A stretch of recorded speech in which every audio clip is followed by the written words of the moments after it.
Kejaksaan Agung menetapkan pengusaha Muhammad Riza Khalid sebagai tersangka korupsi tata kelola minyak mentah dan produk kilang pada PT Pertamina, Subholding dan kontraktor kontrak kerja sama tahun 2018 hingga 2023 yang merugikan keuangan negara sebesar 285 triliun rupiah.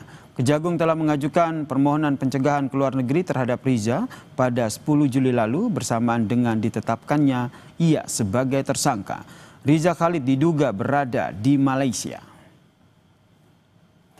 Tersangka kasus korupsi minyak mentah saudara Riza Khalid diduga berada di Malaysia. Apa yang harus segera dilakukan untuk bisa membawa tersangka itu ke Indonesia? Kami membahasnya bersama dengan M. Yasin, Komisioner KPK periode 2007 hingga 2011. Selamat petang Pak Yasin. Selamat petang, Bu. Pak Yasin, ini informasi yang disampaikan oleh Maki menduga bahwa Riza Khalid sebenarnya sudah berada di Malaysia. Apa yang menurut Anda harus segera dilakukan oleh Kejaksaan Agung untuk membawa pulang tersangka kasus korupsi ini? Ya, pertama kita menghargai atau mengapresiasi Kejaksaan Agung atas proaktif menangani kasus besar ini. Yang kedua, kita juga menghargai Kementerian Hukum dan HAM sudah berkoordinasi dengan Kementerian Hukum dan HAM yang ada di Malaysia, jalur keimigrasian untuk mengidentifikasi keberadaan dari Riza Khalid tersebut.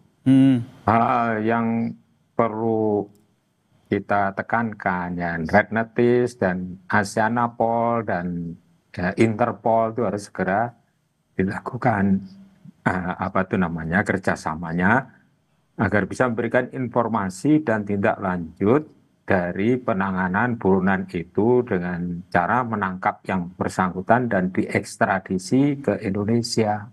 Itu yang paling utama yang harus dikerjasamakan antara dua negara tersebut dengan bantuan kepolisian Indonesia, dan syukur kalau juga penegak hukum lain seperti KPK kan sering juga membantu kejaksaan. Jadi dalam hal melakukan penangkapan buronan, misalnya saja seperti buronan dari kejaksaan yang pernah ditangkap oleh KPK atas kesepakatan kerjasama untuk menangkap buronan itu. Jadi antara APH itu saya kira harus bekerja sama erat, kejaksaan, kepolisian dan KPK.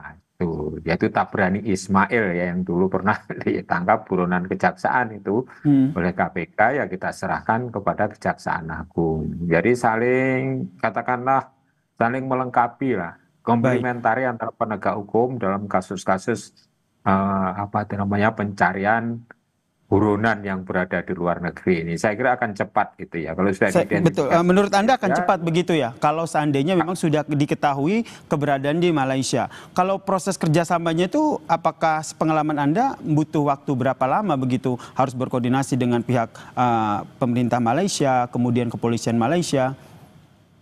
Ya, itu cepat. Ya, itu misalnya kejaksaan juga berkoordinasi dengan kepolisian Indonesia. Kepolisian Indonesia bekerja sama dengan Interpol. Seperti yang KPK lakukan kan seperti itu, tidak meninggalkan satu sama lain. Yaitu kejaksaan kalau misalnya dalam hal aset recovery, mutual legal assistance kan harus melalui Kejaksaan Agung. Jadi saling komplimen antara penegak hukum yang ada di Indonesia ini agar segera terrealisir, ketangkap itu buronan itu. Kalau di Malaysia itu deket. Nazarudin aja di Bolivia, itu di Cartagena, kota yang berarti menurut Anda harusnya Indonesia, cepat begitu ya Pak Yasin ya. Tapi ini informasi dari Maki menyebut bahwa sebenarnya Riza Khalid ini sudah lama begitu di Malaysia. Apakah ini bisa jadi indikasi ada yang menyembunyikan sehingga proses ekstradisi ataupun mengembalikan Riza Khalid ke Indonesia bisa dikatakan agak lama? Ya, ini kalau proses hukum ya memakai cara dari berbagai strategi lah begitu.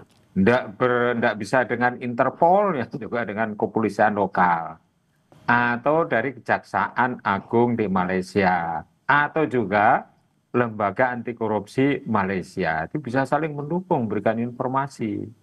Kalau sudah dinyatakan seperti itu, Red Notice kerjasama dengan Interpol, kerjasama dengan kepolisian lokal, kejaksaan, ya, antara Kementerian Hukum dan HAM, saya kira cepat itu kalau di Malaysia. Ya, pengalaman KPK dalam mengejar buronan itu kan tidak hanya di sekitar ASEAN saja kan, di luar ASEAN pun juga bisa kita temukan dan kemudian segera dibawa pulang dengan segala cara ya, strateginya ya, sampai Baik. kalau jauh seperti di Bolivia itu kan kita menyewa sendiri pesawatnya. Kalau pesawat komersial tidak mungkin.